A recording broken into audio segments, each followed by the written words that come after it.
Every few years, every Australian gets to have their say on who runs this great country. And unlike some other countries, Australians are free to vote for whoever they like. Our elections are fair and without corruption, and everyone gets a vote. We've got it pretty good here in Australia.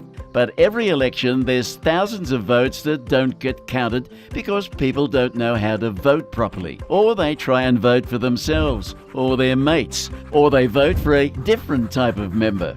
And their votes don't count. So no wonder we end up with dodgy politicians and buffheads running this great country, which is why I'm here. National Treasure, John Burgess. To make sure this election you know how to make your vote count and vote responsibly. But to truly understand how to vote, we've first got to understand how our system of government works. Now, there are two houses of Parliament, the House of Representatives and the Senate. Both have different functions. So let's take a look at the House of Reps. Australia is broken up into 151 electorates, with each of those electing a representative. That's why they call it the House of Representatives.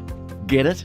Whichever party wins more than 50% of the seats in the House of Representatives will form government, and the leader will be the Prime Minister. Now, when the government want to make a new law, they kick it off here in the House of Representatives. It gets debated and voted on. And because the government has a majority of the votes already, most laws will pass without too much debate or scrutiny. We don't want our government passing laws willy-nilly, so we had to come up with a way to keep a check on them, which is why we have the Senate. Every state elects 12 senators and each territory elects 2, so we get 76 senators in total. Now, this is why the Senate is often called the States House. Now, when we vote for a senator, we're voting for a person that'll keep an eye on the government and make sure their state isn't being screwed over. On election day, you'll be given 2 forms to fill out. This green ballot is for the House of Reps, and this big white one is for the Senate. Voting is really easy for the House of Reps. All you have to do is rank the candidates, with your favourite getting a number 1, second favourite with a 2, and you won't believe this, but your third favourite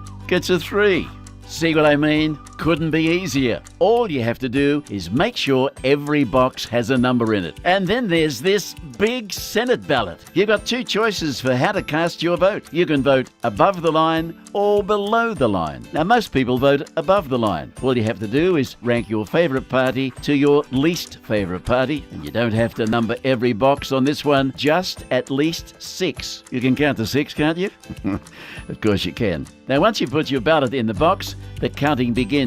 All the number 1s are counted first and tallied. If a candidate gets more than 50% of the vote, they win.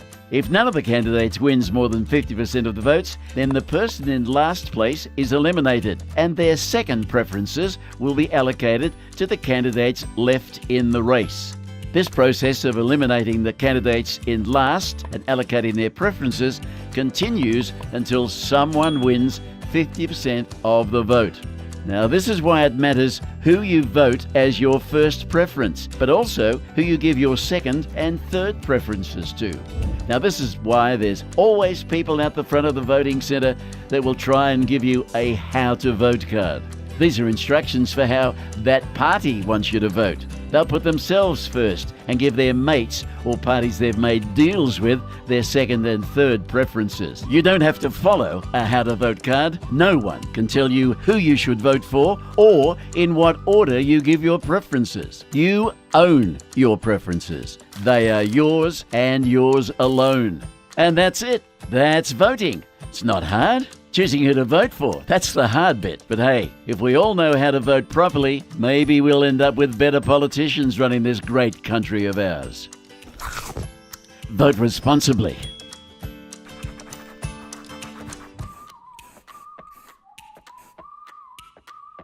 Authorised by P. Hansen, Pauline Hanson's One Nation, Brisbane.